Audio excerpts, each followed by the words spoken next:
Atmel and Eric, Atmel, but I'd like to, for a moment, represent some of the thoughts relative to the Chamber EDC letter to the board. And in particular, just make a point to you that I think that regardless of what the position on Drake is, because for sure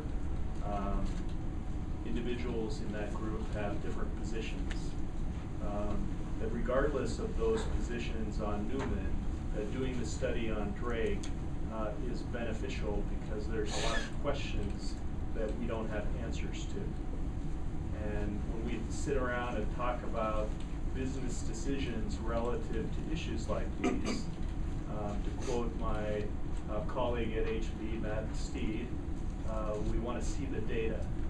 And really that's part of the discussion that we had yesterday at the large power users group as well. Some of the questions that I think are open for Drake start with, what is the lifetime of this asset? We've heard different time frames, but let's get some expert opinions on this as well. What are the capital alternatives to Drake? What's the impact on electrical distribution and potential pipeline impacts if Drake is not there? What's the mitigation time frame and costs associated with Drake? And looking at these type of issues, what's the overall impact on rates? What's the overall impact on this kind of decision economically for our community as a whole?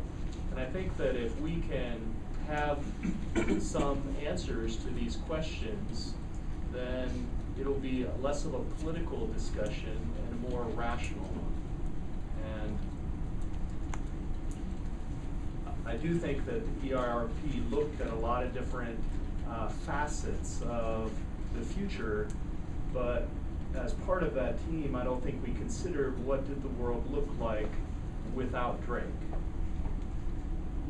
So again, I think that the study that you've talked about is worthwhile, and the sooner that we get it, then we can end some of the emotional and political discussions and make a constructive vision going forward of where we want to end up.